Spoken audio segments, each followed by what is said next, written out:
Okay, great.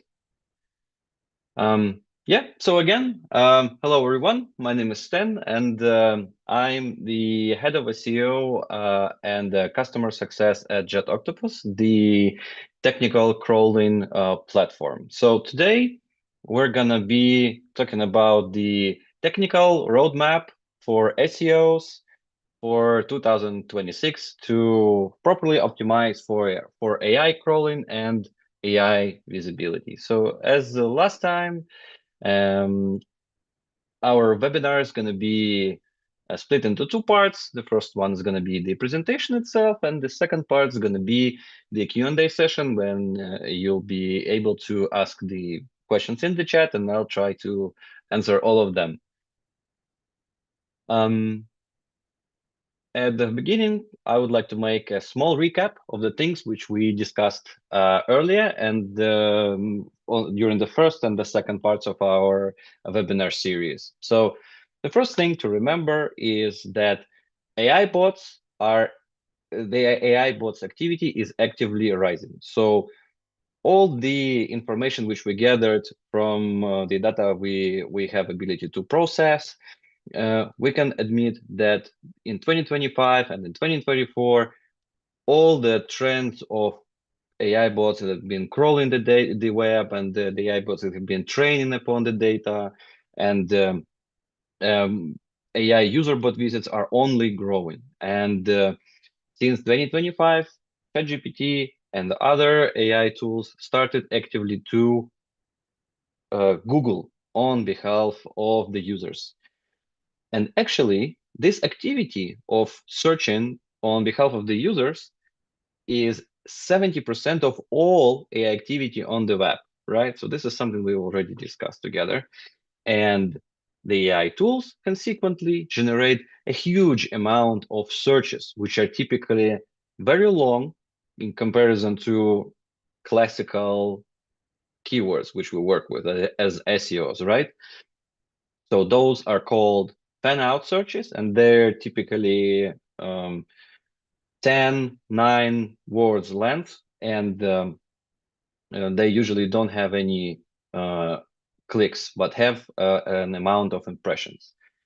To showcase how this looks like, so this is the regular comparison of all AI bots activity in comparison to Google bots. So on the data based on the full January 2026, this is roughly like 40% of all activity on the web compared to Googlebot. But if we take into account only searching and training hits from AI tools, that's slightly 35% of all their activity. So all the rest, basically 65-70%, is searches made on behalf of the users.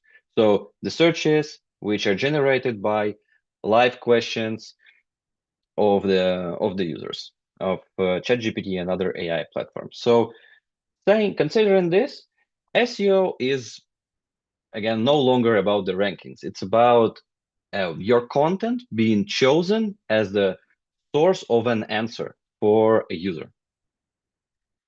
So today we're going to be talking about the technical roadmap, as I already said, and we're going to have that split into a couple of parts. So the first part is going to be about crawling.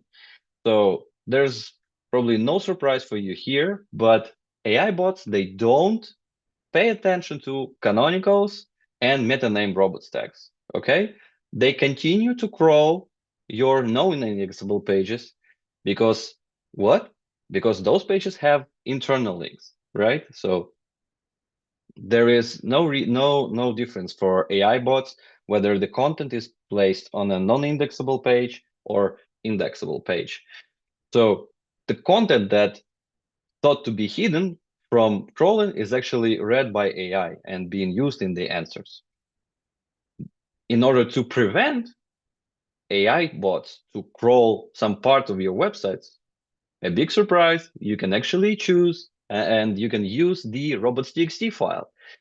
All the major AI tools are using robots.txt very strictly.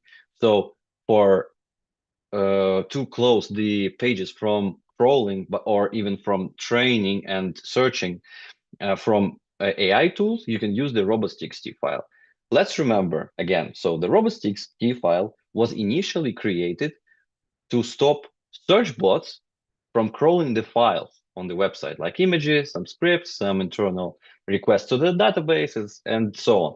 But for AI bots, this works exactly for the pages, because the pages has the content, and this is where AI bots actually pay attention to and read all the rules written there, and they obey the rules listed in the robots.txt, just saying in short. So now an honorable mention for you guys, and that's, do AI bots follow the LLM.txt rules?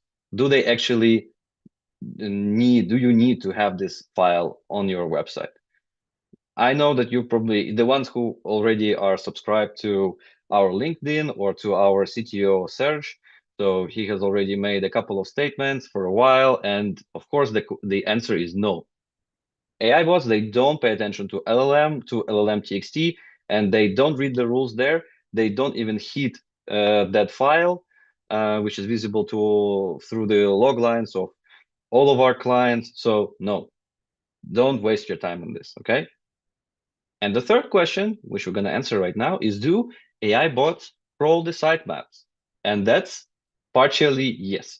So the two biggest platforms like ChatGPT and Claude, they actually use sitemaps to discover new URLs, right? But there's also Perplexity, and Perplexity relies only on internal links, at least currently. So Perplexity doesn't crawl sitemaps. In JetOctopus, you can easily find if AI bots crawl your sitemaps, and in the AI dashboard, in AI bot log lines, you'll be able to discover this information, and this is how it actually looks like. Next point we're going to talk about is actually the website structure. So this slide may be a little bit complicated, so I'm going to explain everything right now, okay? So AI bots, they crawl the web differently than Googlebot does, right? So currently we're talking about the AI bots, AI bot versions, like the one AI bot is aimed to train upon your data, and the other one is aimed to search new URLs and then further fetch the HTMLs in order for further to use them in the answers, right?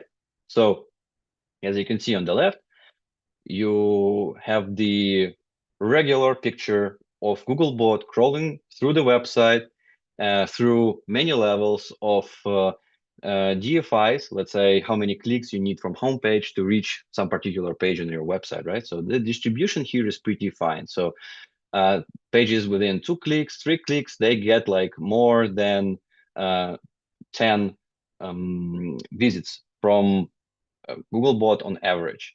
And the share of the pages which were visited, which is green here, is larger in the beginning of the website structure. If we imagine it as a tree, but here it's kind of like two-dimensional, but let's say. So if we compare that to the activity of OpenAI search bot and OpenAI train bot, this is completely different. So it matters less to training bots to pay attention to the actual level of the DFI of the page on the website. If there is a lot of useful information there, it doesn't matter where the page sits in the website structure. So you can see this huge amount of pages where OpenAI is training with only one average visit per page, this yellow line, right? But seems like OpenAI found some really a lot like useful information here for this page cluster, which are 10 or more clicks away from the homepage. So they're very deep somewhere in the website structure. And vice versa, here, this is the OpenAI search bot, which looks for the pages, for the new URLs, and then for the HTMLs, and for the content to be used in the answers, right? So his activity here is much more smaller, is much, let's say, weaker than Googlebot. So 2 clicks or 3 clicks away already, the average amount of hits from OpenAI search bot is only 1, while Googlebot can spend like tens or even sometimes hundreds of visits within the first like 2-3 clicks away from homepage. So keep in mind that the first takeaway here is that all the content that is not discoverable by AI will not be used in the answers and will not bring you any referral visits, will not increase your brand awareness to the users, and will not generate any additional fan out queries, which you'll further be able to analyze, improve your website's content, improve your titles, description, and H1s and H2s, FAQs, and so on. And you won't be able to understand which issues your user face while using your product, while having while spending time on your website, while comparing your product, your company to the competitors. So crawlability here is the key. And the thing in place here is that the AI crawl budget is currently extremely small. And the better, the wiser you use it, the bigger outcome you're gonna get. So again, so AI bots, they the same way as the Google bot, they don't click any buttons, right? So Google bot doesn't click buttons and AI bots don't too. And of course, AI bots use internal links to crawl the site. So this is pretty straightforward. So from the second point, like when I said that AI tools, they don't click buttons, that means that internal links, they become like even more critical, right? So uh, and if we paraphrase this, so the weak internal linking is low AI visibility. So this is pretty straightforward here. Next, what is the second most discussed thing currently within the tech stack of AI and SEO is, of course, the fact that AI bots, they do not render JavaScript at all, at least now, right? There's actually one exception. Gemini, the newest version, which was released like in the beginning of first half of January, I guess, or like somewhere in the middle of January. So this Gemini version actually has the access to Googlebot index, which further contains the JavaScript rendered content from the pages. So basically, Gemini can use the content there, but doesn't render JavaScript directly. So this is one of the, let's say, differences here. So by saying this, by having this in mind, you have to remember to keep all your content, internal links, and SEO tags in the right in the HTML. So all this stuff should be and must be rendered by your server and right in the HTML. So it can be inserted in the page with JavaScript. So remember about titles, descriptions, H1s, FAQs, all other types of content on the pages. Remember about the files which you link to, especially PDFs, because they are ranked separately from the pages and they are taken from taken as sources of answers also by AI platforms. Yeah, so they're treated as a source of the answer of the content for the answers by AI platforms as well. They can AI platforms like ChatGPT, they understand PDFs like very good, so they render them fine.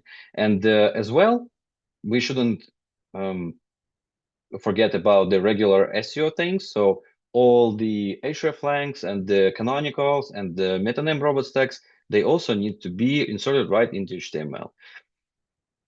So yeah, everything which is rendered by JavaScript is currently and for last like 2 years is invisible to AI tools.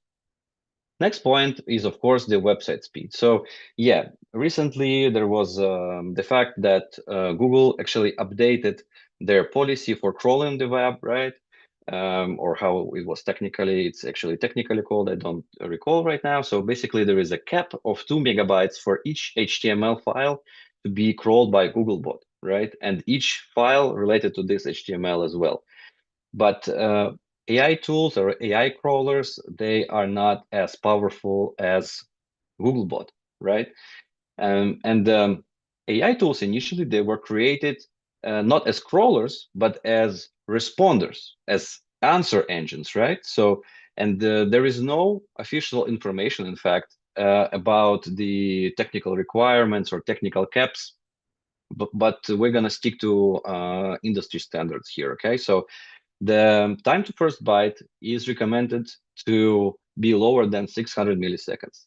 You also, of course, need to reduce the HTML size, and in order for your page to be really fast, the highest you can rely on is like 1 MB. I would definitely advise having something around like not more than even 200 kilobytes for an HTML. Okay, and of course, we've been trying to calculate the median timeout for the servers, and based on the data which we have, this is around 3 seconds. So if your server doesn't respond within 3 seconds, there is a huge chance that you're gonna get the timeout for an AI agent. So you're gonna see a lot of, for example, hits from AI bots, but you will not get any um, um, AI user hits, meaning so your pages won't be shown within the answers with links, right? And you won't be getting any fan out queries data in Google Search Console. So, for example, here there is also one comparison of the very same site where you can see the difference between even versions of the same ChatGPT bot. So basically, on the left, you can see that for search on the information, it almost doesn't matter how fast your pages are, right? So for an OpenAI search bot. But if we take a closer look on the right and we check the user bot behavior, that means that OpenAI user bot behavior, that means that the faster the pages are, there's actually the bigger chance the user bot will gonna show them within the answers in search engine, in AI tools interfaces. So simply saying, ChatGPT crawls a lot of stuff, but uses as answers only the best and in this case, the fastest pages. Now we're going to talk about the content optimization, and the first part here is going to be about the titles, descriptions, and H1. So this one is pretty straightforward. Keep your titles, descriptions, and H1s like clean and optimized. So they need to have the relevant keywords.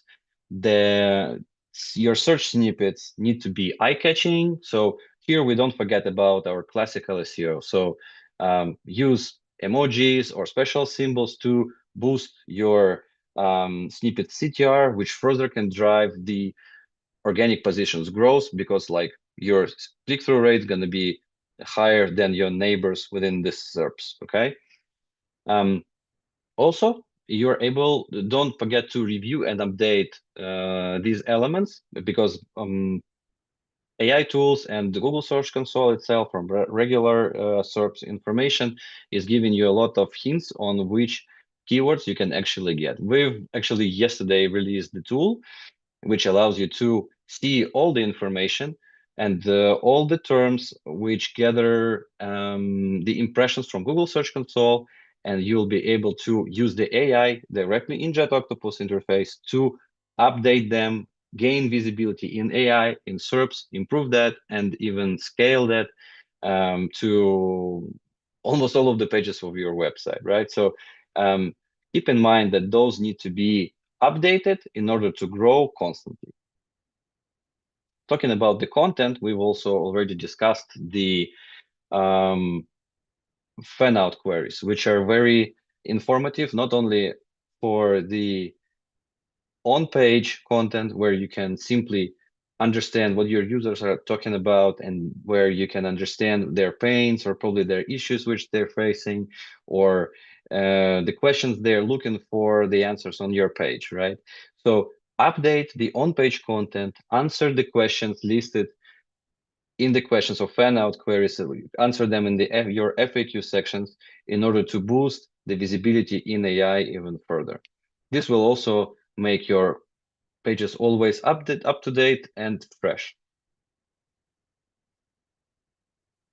Yeah, and one of the last things is, of course, the internal linking. We've also talked about it a little bit before, but let's um, keep it straight again. So internal linking is used always to by AI bot and search bots as well to discover new content, right?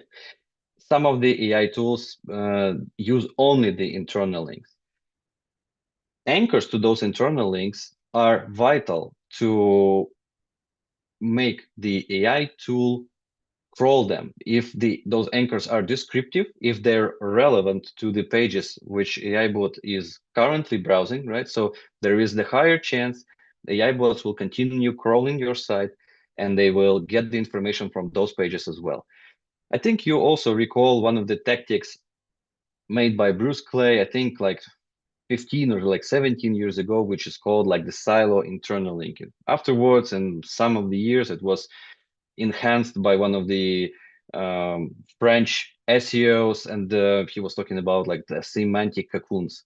So I like this strategy better, to be honest. So this strategy is very similar, but allows you to link outside your silos to also other similar um, content. So create those cocoons with internal links, have descriptive anchors, improve not only search positions by linking through proper anchors and by linking to proper um, internal pages, but also guide AI tools to crawl further on your website for all the relevant terms. The more important and relevant content AI tools going to get about your website, the bigger visibility you're going to have, and the higher brand awareness you will obtain through AI. And of course, let's kick into some of the metrics. So all of the visitors of this webinar that have been to the previous part probably remember this slide. We've worked a lot actually to um, add some more metric ideas to the ones which you could check. And today, probably, let's mention a couple ones. So the AI efficiency. For example, in JetOctopus, we already have the SEO efficiency of the website. This is the place where we collide the three data sets, like from Google Search Console, from um, the logs, from server logs, and from the crawl. So, for example, for AI efficiency, we can also merge the crawling data together with the fan out searches with the pages which have those fan out search queries and the AI user bot activity. So this is going to be the AI efficiency of the website itself. You should always track the fifth class errors and the response times of your server for AI bots in order to maintain the way that it's always properly crawled and the information is taken by AI tools from your website.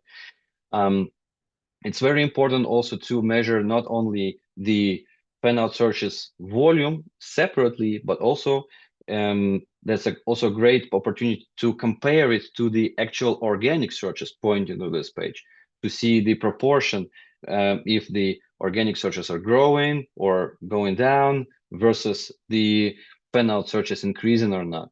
Additionally, it would be a very nice point to also understand if the fan out searches are already branded or not, which will also indicate if your website is gaining brand awareness through AI platforms.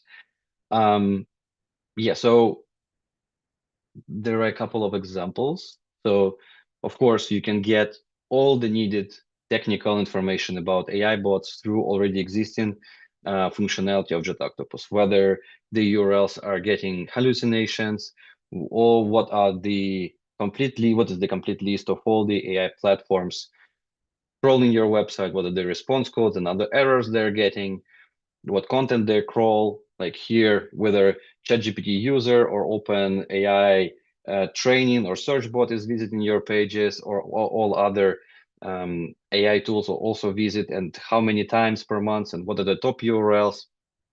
Of course, additionally, you can calculate your own SEO efficiency and AI efficiency, see the slow pages for AI, see if AI tools also crawl your non-indexable pages, if those pages have like duplicated content issues, if they're actually reachable or not. So when we've been previously talking about crawl budget waste made by Googlebot. So now we definitely can also expand this knowledge to talking about the crawl budget waste of AI bots, right?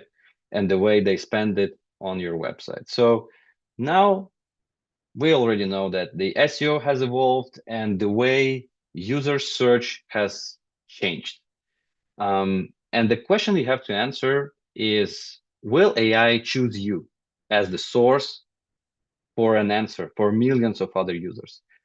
And the answer here is pretty simple. So AI will choose those which are the fastest, which are easier to crawl, which is the content which is easy to understand, which is trustworthy and factual, and which is fresh and up to date. That's it. So that's the answer to the question. Those sites which are trusted by AI gonna be shown to millions of other users on the web. And I guess that's it. Thanks everyone for your time today. So we're beginning the Q&A session. So in case you have any questions, please feel free to ask here in the chat.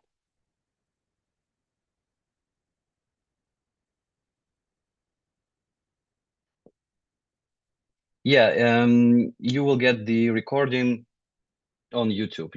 Everyone's gonna get the link. It's gonna be live tomorrow, I guess.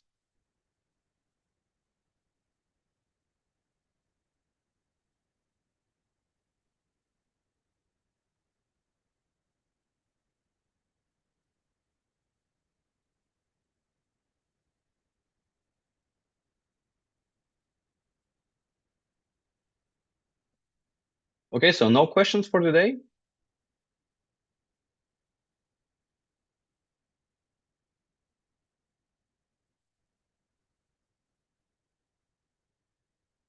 Well, Sunil, Sunil asked the question on how to get the content strategy for AI. So basically, one of the things, as we already discussed, like last time and today, we also mentioned this. So the content strategy for AI may be like flexible. I would definitely say that there is no such thing. There are only some case studies currently in the industry. I mean, I've seen a couple of ones in the LinkedIn. So SEOs are trying to find the balance between generating the content for SEO and generating the content for AI, for example. So definitely they're trying to create some parts of the website which are crawled only by AI and are not crawled by Googlebot. So in order to boost the visibility in AI to be the source of the data there. So probably this could give a hint to you for the nearest future. Also, additionally, I would definitely say that analyzing the fan out search queries is very, let's say, beneficial. We'll be also, we as a company also will be working on improving the tool further, and we'll be working on the AI fan out searches summarizer in the nearest future, so that in case you have like a multi-million pages website generating like thousands of fan out searches, so we'll try to help you out with this to summarize them and show you the insights from all of those searches right in JetOctopus interface. Thank you, Francesco. And Hector, yes, a question from you. So more about the emojis. So basically, yes, by using the emojis and the special symbols in titles and descriptions, you could make your search snippets more eye-catching. This is like by experimenting with this kind of things, I would definitely say you can boost around 8 to 10% of your current CTR. So yeah, I would definitely recommend you doing so.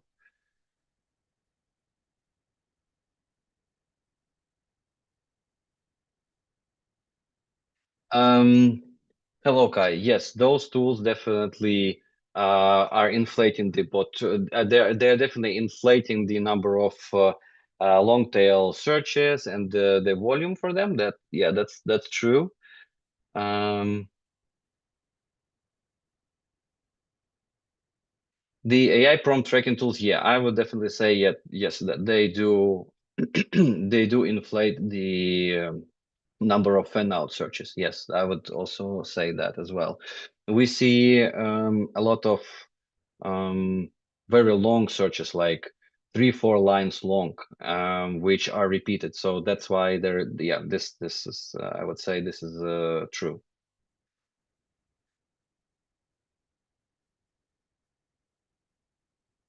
Hello, Karen. Do I think if the content guidelines for AI crawlers will change over time? Yeah, I would definitely say that. Because like AI technologies definitely change. They like during the 2025, there were like 3 or 4 new versions of each AI bot released. Now we have like this open claw bot as well, which is like totally automated. So yes, the content guidelines will change for sure.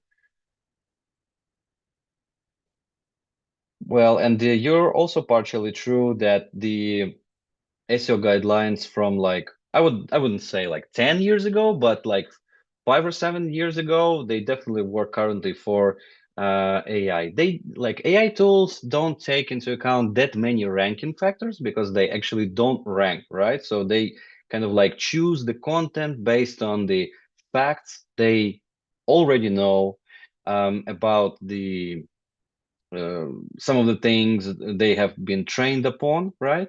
So um, some of the techniques, most of the SEO techniques to improve the content actually work for AI. Some of them are just applicable only for SEO.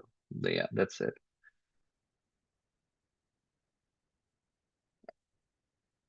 Yeah, that's Hector. Yes, the clarification for you. So yeah, this is the changes applied only for SERPs. I was talking about the actual search engine results pages. Yeah. Hello, Damian. Nice to see you. I haven't talked for a while. Yes, the intention of fan out searches those are different. So sometimes users are browsing the information about the products. They ask about the things related to the products. Sometimes those are some non-relevant long tail searches. So it just depends on the company. So everyone gets the different set of fan out searches. So it just depends on the content type which you have, and also of course the more developed blog section you have on your website, the more fan out searches you have. Yeah. Hello, Gabby.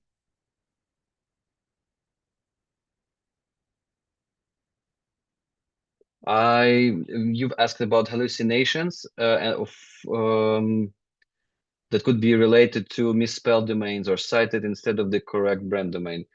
It looks like some corner case, or to be honest, I don't have the answer here. I don't know. This is something really rare.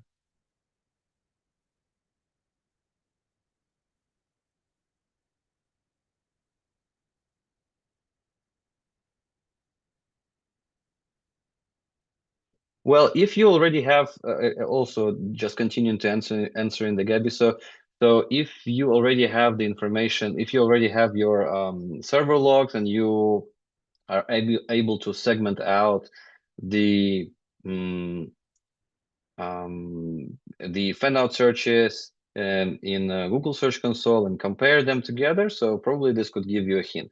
Additionally, what I could suggest is double checking your backlink profile. Probably there was some redirections, and the AI tools recall those URLs. They're trying to parse you again, and then you get cited in the wrong way or something like this. So there probably is a technical reason for this. There could be a technical reason for this as well. I would definitely dig into this way.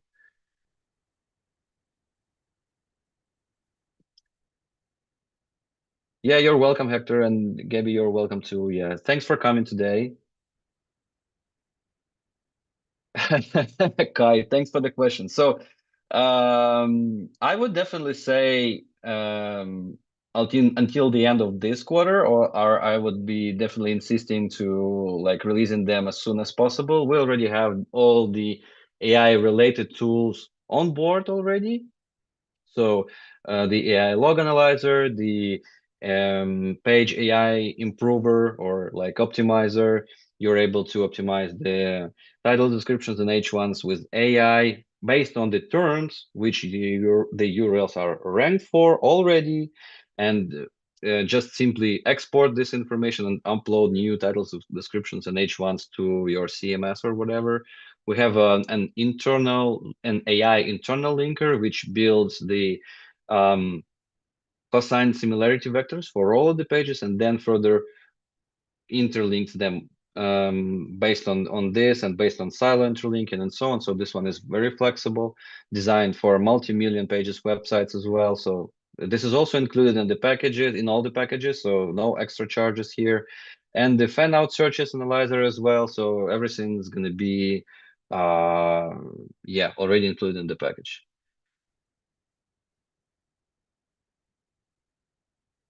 Another question from Sanil.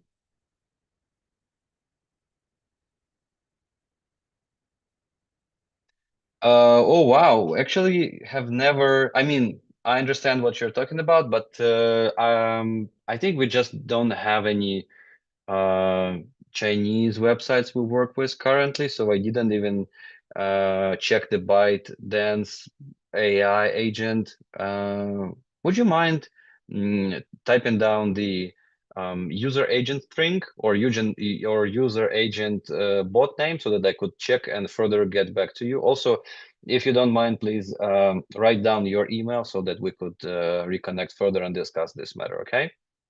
I would definitely appreciate it. That's a nice point to double check together. Okay. So we still have time for the questions, guys. So if you're thinking about anything to ask, please do.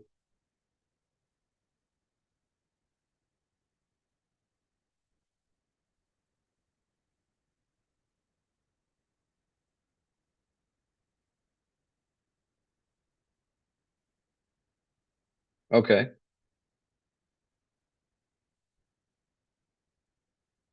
Okay. Yeah, got it.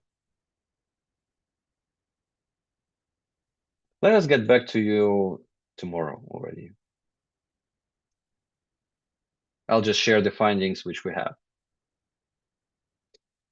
Okay, so since there are no more additional questions, um, how often do you think content should be updated? Maybe someone asked. No, no one asked this, and I don't remember last time who asked this kind of question. So there is no information about this. I at least I have never seen that. Um, I've seen the caps of something around like a year. So everything which is like older than a year is already shown much more rarely. So this is something that I have definitely seen according to the researchers in 2025. I didn't see any recent researchers on this. So there are plenty of sites. I think you know that also because you're an SEO analyst. So that don't have their blogs updated for years. So this content is definitely something that won't be ranked. But also probably depends on the topic which is discussed. If this is something rare and is not to be updated, so then this content is gonna get the user AI searches and user AI bot hits and of course the fan out searches as well. It's actually very exciting to see and to see like in almost like in real time how the AI technology changes, what new data we can get from it, and how we can further use to optimize not only for AI but for SEO as well. So as yeah, everyone is saying again and again, so the SEO is actually changing, but not dying. Yeah, true. There are plenty of sites getting the organic positions every day and every year, and with the like this hockey stick graphic, hockey stick chart. So yeah, SEOs know what they're doing definitely.